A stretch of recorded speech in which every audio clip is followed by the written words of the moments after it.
এক শ্রেণী এই বাইতুল মোকাররমের উত্তর গেট এই বেপর্দা মহিলাদেরকে নিয়া সামনের সারিতে রাইখা টুপি লাগাইয়া জামা লাগাইয়া এইবার তাদেরকে নিয়ে প্রকাশ্যে বেপর্দা অবস্থায় মিটিং করে, মিছিল করে। চ্যালেঞ্জ কার সঙ্গে হয়? এই পর্দা ফরজটা হুকুম আমি করছি? হ্যাঁ, তা আল্লাহ যদি পর্দা ফরজ হুকুম করে, কোনটা পর্দা কয় কাকে বলে কাকে? শোনেন, হায় রে হায়, আজকে বাইতুল মোকাররম জাতীয় মসজিদ কোনোদিন আপনাদের জীবনে দেখছেন যে উচ্ছৃঙ্খল বেপর্দা মহিলাগুলি ওখানে মিটিং করছে? আপনারা দেখছেন? কিন্তু বর্তমানে দেখছেন না? এই 26-এ নির্বাচন গেল জাতীয়, ইসলামের পক্ষে বাংলাদেশি নির্বাচনের বাক্স ছিল কয়টা? না দ্বিতীয় কেউ বলার ক্ষমতা শক্তি আছে? আছিল? আছে? একটা বাক্স ছিল হাত পাখার। আর আমরা তো এই ক্ষমতার দ্বার প্রান্ত থেকে ফিরিয়ে আসছি এই ইসলামের জন্য, ইসলামের বাক্সটাকে এক ভিন্ন রাখার জন্যই। সেখানে চরমনের অনেক মুজাহিদের কথাও শোনা গেছে। তারা কিন্তু ওই দুনিয়ার মোহের থেকে ফিরতে পারে না। আমি মনে ভুল বলি নেই? হ্যাঁ, তাইলে শোনেন, এমন কি আমাদের ব্যাপারে সমালোচনা করতে নাউজুবিল্লাহ অনেক সময় দ্বিধা করে নাই, আছে না? তাইলে জিনিসটা যে আমি এত সুন্দরভাবে সহজ সহজ কইছি, বাস্তবে সহজ না কঠিন? আসলেই কঠিন। এই জন্য আমার বাজানদেরকে বলবো যে পরীক্ষা তো আল্লাহ করবেই করবে। ওয়ালানাবলুয়ান্নাকুম, আল্লাহ বলছেন দুইটা তাকিদ, নুনে তাকিদ, লামে তাকিদ। অবশ্যই অবশ্যই আমি তোমাদেরকে পরীক্ষা করবই করবই। তাই পরীক্ষা তো বিভিন্ন সূরা থাকে। এই পরীক্ষার ভিতরে পাশ করা, যেমন আপনি বড় অফিসার, সামনে তো টাকার বস্তা ঘুরে পরীক্ষা, ওই টাকা তুমি ধরো কি ধরো না? ধরলে তো হারাম, ফিরিয়ে আসাও কঠিন। এই পরীক্ষা শুরু হয়ে গেছে, কথা বলে না? ওই সময় তুমি যদি এলাকার ভিতরে বড় মেয়া, তাদের বিরুদ্ধে যদি তুমি নির্বাচনে আর একটা দাওয়াত দাও, তোমার ব্যবসা প্রতিষ্ঠান বন্ধ করে দেওয়ার হুমকি, তোমার জানের হুমকি, মাইরের হুমকি, বিভিন্ন ঝামেলা শেষ, জানের হুমকিও আছে। এই সময় ওই অবস্থায় হকের উপরে দাঁড়াইয়া থাকা কষ্ট না? হ্যাঁ, এই জন্য আমার আব্বাজান রহমাতুল্লাহ কথা বলতেন, বাজা ভালো করে বুঝছো, বলে তা কি দুনিয়ার সরকার মানুষগুলোকে দুইটা ভাগে ভাগ করে না? এক শ্রেণী মানুষকে পুরস্কৃত করে, এসপি, ডিসি, সচিব, বড় বড় অফিসার, কথা বলে না? এই বড় বড় ডিসির বাংলো, এসপির বাংলো, এমপির বাসভবন, মন্ত্রীর গণভবন, প্রধানমন্ত্রীর গণভবন, বিভিন্ন ধরনের শান শওকত, এসি, গাড়ি, বাড়ি, পিড়ি, এরপরে খাদেম খুদ্দামের তো অভাব নাই। কিন্তু এই যে তোমার পুরস্কৃত সরকার করলো, এই ডিসি হওয়ার জন্য যে সার্টিফিকেট, এইটা অর্জন করার জন্য কষ্ট করা লাগে না? আসতে বিসিএস ক্যাডার কষ্ট করা লাগে না? ডক্টরের ডিগ্রি কষ্ট লাগে না? ছাত্র পড়তে পড়তে আমাশা হয়ে যায়। আমার বলছিল আমাশা করি, আমরা কি করেন হামেশা না হামেশাই আমাশা বলছে, ওর কোনো নিয়ন্ত্রণ নাই, যে কোনো মুহূর্তেই পারে একটা কামড়, দৌড়াও বাথরুমে পানি লইয়া, বুঝছেন? এই যে আমাশা, অনেক সময় ঠিকমতো রাতে ঘুমাইতেও পারে নাই, অনেক সময় ওই পড়তে যাই হলের ভিতরে ডাইল খাইতে খাইতে আমাশা হয়ে গেছে।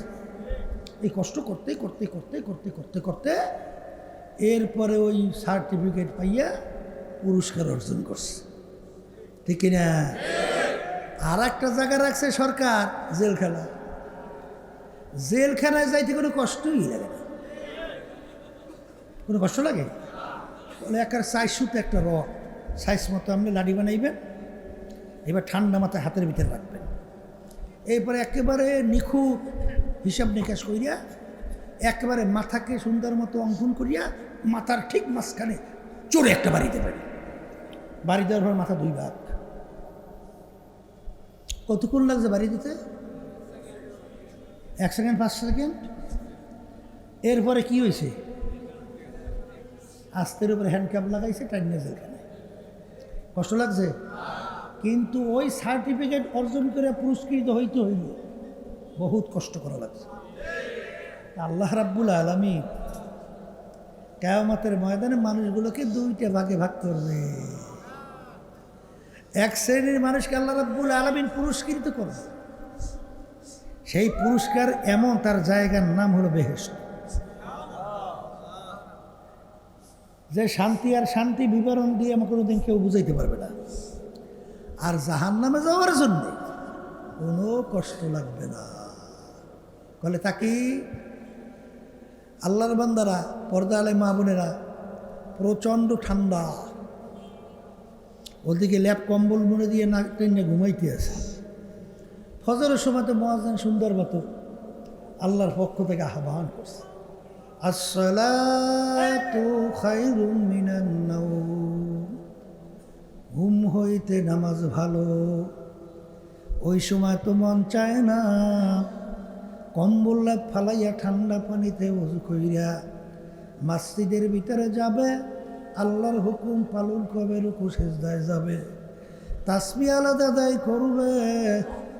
ওই সময় ল্যাপ কম্বল ফালাইয়া আরাম বিছানা ছাইরা আল্লাহর হুকুম মাইনা পুরস্কৃত বেহেশতে যাওয়া কষ্ট না আরাম?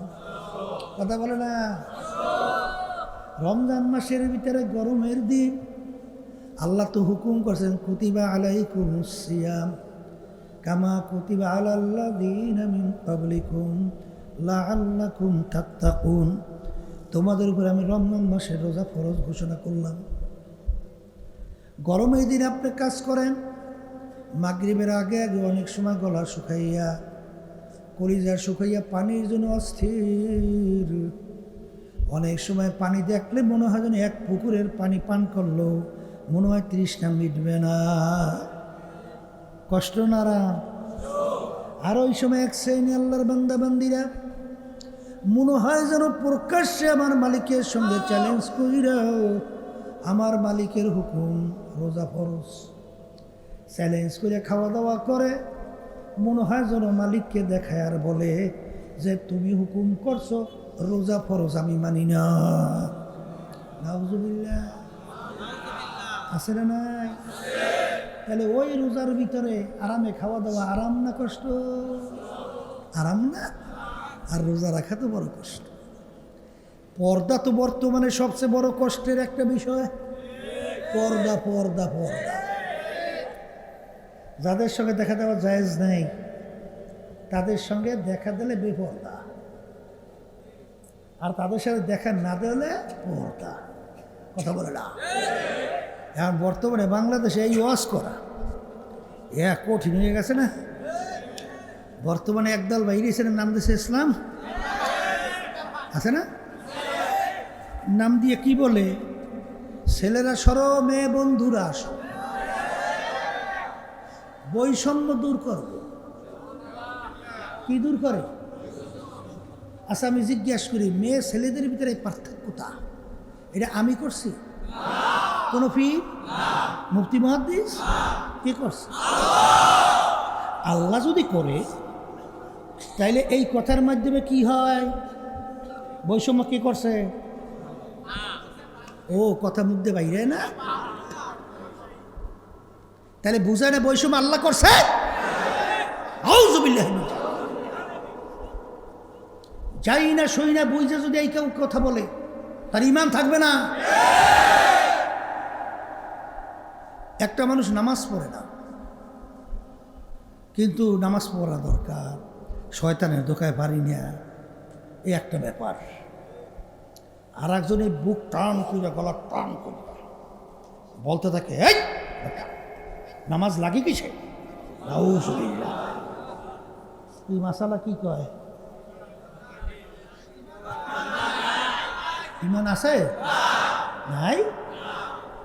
হেও নামাজ পড়ে না, এটাও নামাজ পড়ে না, কিন্তু সে আল্লাহর হুকুমের বিরুদ্ধাচারণ করে নাই, সে নিজে অপরাধে স্বীকার করছে। আরও তো ড্যান কার, ওটা লাগে কিসে? মানে আল্লাহর হুকুমটাকে বিদ্যাঙ্গুলি দেখানো। ইমান থাকে? হ্যাঁ। তাহলে পর্দা হুকুম ফরজটাকে আমি করছি? কোনো পীর মুফতি মুহাদ্দিস? কে করছে? কে করছে? কে করছে? হায় রে হায়, আজকে বাইতুল মুকাররম জাতীয় মসজিদ কোনোদিন আপনাদের জীবনে দেখছেন যে উচ্ছৃঙ্খল বেপর্দা মহিলাগুলি ওখানে মিটিং করছে? আপনারা দেখছেন? কিন্তু বর্তমানে দেখছেন না? এক শ্রেণী বাইতুল মুকাররমের উত্তর গেট এই বেপর্দা মহিলাদেরকে নিয়া সামনের সারিতে রাইখা, টুপি লাগাইয়া, জামা লাগাইয়া, এইবার তাদেরকে নিয়ে প্রকাশ্যে বেপর্দা অবস্থায় মিটিং করে, মিছিল করে। চ্যালেঞ্জ কার সঙ্গে হয়? এই পর্দা ফরজটা হুকুম আমি করছি? হ্যাঁ। তা আল্লাহ যদি পর্দা ফরজ হুকুম করে, কোনটা পর্দা কয় কাকে বলে কাকে? শোনেন, আল্লাহর হাবিব উপাধি পাইছিল আল আমিন। মুসলমান দেশে না কাফেরেরা? পড়ছেন কি ইতিহাস? কাফেরেরা উপাধি দিছে আল আমিন। আলামিন আমরা ব্যাখ্যা কি করছি, অর্থ কি করছি? সত্যবাদী। কি করছি? সত্যবাদী। তাহলে একটা ভালো গুণ, সত্যবাদী একটা। আচ্ছা আচ্ছা, আবু বকরের সঙ্গে আমরা সামনে উপাধি কি লাগাই? সিদ্দিক। এর অর্থ কি? সত্যবাদী। কথা ঠিক? তাহলে আল আমিনের অর্থ করলাম সত্যবাদী, সিদ্দিকের অর্থ করলাম কি? সত্যবাদী। কথা ঠিক কিনা? আল্লাহ রাব্বুল আলামিন হুকুম করেন ওয়াকুনু মা সাদিকিন, তোমরা সাদিকিন বান্দাদের সংস্পর্শে যাও, তাদের দলভুক্ত হও, তাদের সাথে সম্পর্ক রাখো। তাহলে সব জায়গায় কি? সত্যবাদী। সব জায়গায় কি? সত্যবাদী। বর্তমানে এক শ্রেণীর ইসলামের নাম দিয়া পা হইতে মাথা বলতো সব মিথ্যা আছে। এমন কথা সেরকম ওতে আমি একা বলি মনে হয় না? তাহলে আছে না? এখন বাচ্চাদেরকে জিজ্ঞেস করি, এটা উত্তর দেন তো।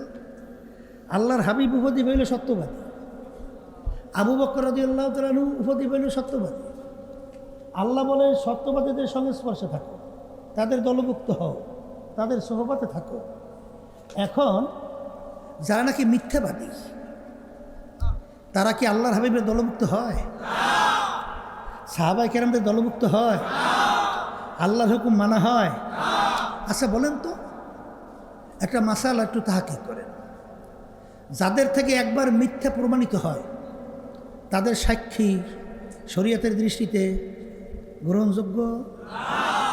আর একটু আসতে বলে, সাক্ষী গ্রহণযোগ্য নাই? আচ্ছা, এরপর আর কি পাইছেন? তাইলে মিথ্যাবাদীদের সাক্ষী গ্রহণযোগ্য না। এরপরে আপনারা কি পড়ছেন?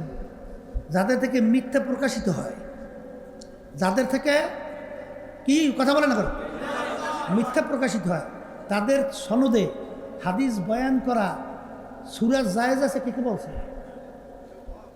কথা বলে না, বলে না, কেউ বলে নাই, কেউ বলে নাই। তাহলে যাদের থেকে জীবনে মিথ্যা প্রমাণিত, তাদের থেকে হাদিস রওয়ায়াত করা জায়েজ নাই, তাদের থেকে হাদিস শোনা জায়েজ নাই, তাদের সনদে হাদিস বয়ান করা জায়েজ নাই, তাদের সাক্ষী গ্রহণযোগ্য না। তাহলে মিথ্যাবাদীদের চরিত্র আল্লাহর হাবিব, সাহাবায়ে কেরাম, তাবিঈন আল্লাহর নির্দেশের বাহিরে। কথা ঠিক কিনা? মিথ্যা বলার অভ্যাস শুনছি। এই যে যুদ্ধ কিছুদিন আগে চলছিল, যুদ্ধ এখন আবার কিছু কিছু চলতেছে, ইরান, আমেরিকা, ইসরায়েল চলছে না? এখনো তো বাদ হয় নাই, টুকটাক শুরু হয়েছে আবার, আল্লাহ মাফ করুক।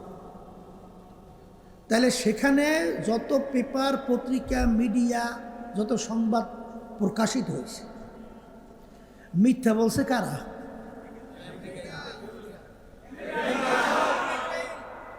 কথা ঠিক নেবে ঠিক। তাহলে মিথ্যা বলার অভ্যাস এটা ইহুদিদের, এটা খ্রিস্টানদের, এটা মুসলমানদের চরিত্র না। তাহলে যারা বলবে সে মুসলমানদের আল্লাহর হাবিবের দলভুক্ত হইতে পারে না, কথা পরিষ্কার। এই জন্য বলছে, অনেক সর্বনয় মুজাহিদের কথা শোনা যায়, অনেক পূর্বীন, ওরে পূর্বীন হইছে, পূর্বীন হইয়ে এখন পূর্বীন হইছে। আমরা বিভিন্ন জায়গায় বলছি, আজকেও বলছি, সর্বনের তরিকা আল্লাহর কুতুবেরা রেখে গেছেন। এই আন্দোলনের একটা কাঁটাযুক্ত পথ এই রাজনীতি। গালি শুনতে হয়, জানের ভয় থাকে, জেলে যাওয়ার ভয় থাকে, এমনকি নিজস্ব লোকেরাও গালি দেয়, ঠিক না? ওই যে মনসুর আল্লাহ রহমতুল্লাহ আলাই ঘটনা শুনছেন? কি শুনছিলেন? শরীয়তের দৃষ্টিতে বাদশাহ হুকুম করছিল পাথর মারো, রক্ত শরীর থেকে ঝরঝর করে বেরিয়ে, সে হাসে হাসে। একটা লোক দূর থেকে তার দিকে একটু ধুল নিক্ষেপ করছে, ধুল কাছেও তো যায় নাই, ধুল কাছে যায়, কিন্তু সে জোরে চিৎকার মাইরা মাটিতে গড়াগড়ি করে জিজ্ঞাসা করছে, ভাই ব্যাপার কি? এতগুলো লোক আপনার শরীরে পাথর মারলো, রক্ত বের হইতেছে, আপনি হাসেন, আর ওই লোকটা দূর থেকে ধুল মারছে, আপনার শরীরে কাছেও আসে নাই, আর আপনি এইভাবে অস্থির হয়ে গেছেন, কারণ কি? তখন সে বলতেছিল, যারা আমার গায়ে ধুল পাথর মারছে তারা আমাকে চেনে না, এই জন্য আমার কোনো কষ্টও লাগে নাই, কিন্তু যেই লোকটা দূর থেকে আমার শরীরে ধুল মারছে সে আমাকে চেনে। তা সে চিনে আমার গায়ে কিভাবে ধুল মারলো, এইটা আমি সহ্য করতে পারি না। তা এখানে জাতীয় নির্বাচন 2026, অন্যান্য যারা নাকি বিরোধিতা করছে না করছে এতে কিন্তু কষ্ট লাগে না, কিন্তু আমাদের নিজস্ব লোকেরা যখন শুনি উল্টা ফুলটা করছে তখন কিন্তু কষ্ট লাগে, কথা ঠিক না বেটে? এই জন্য আমরা বলছি, একেবারে কেন্দ্র থেকে শুরু করে একেবারে এলাকার তৃণমূলে ওয়ার্ড পর্যন্ত মুজাহিদ কমিটি হোক, আন্দোলন, সহযোগী সংগঠন, কোরআন শিক্ষা বোর্ড, যত সহযোগী সংগঠন আছে, এমনকি হালকা কমিটি সহ, এই 3 শ্রেণীর যারা এই জাতীয় নির্বাচনের সময় ইসলামের বাক্সের ব্যাপারে চুপ রয়েছে, কাজ করে না,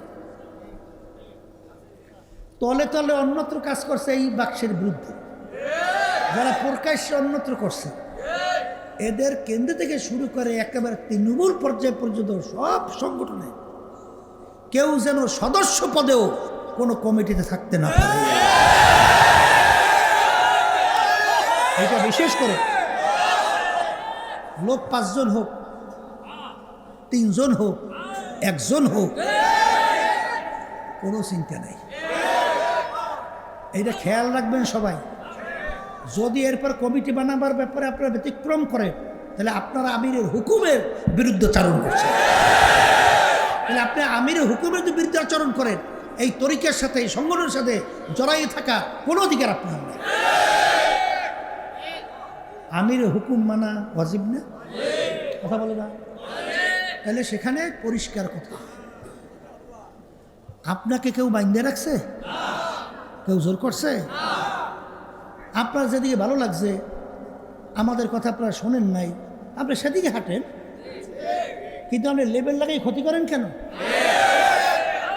ব্যাপার কি? আল্লাহর কুতুবদের এই রুহানি বদদোয়া, এই হক তরিকা, এইটা নিয়েন না। তাহলে কিন্তু খাসেরাত দুনিয়া ওয়াল আখিরা, দুনিয়াতে অপমানিত হবেন, লাঞ্ছিত হবেন, ধ্বংসপ্রাপ্ত হবেন, আখিরাতে ধ্বংসপ্রাপ্ত হইয়া উঠবেন।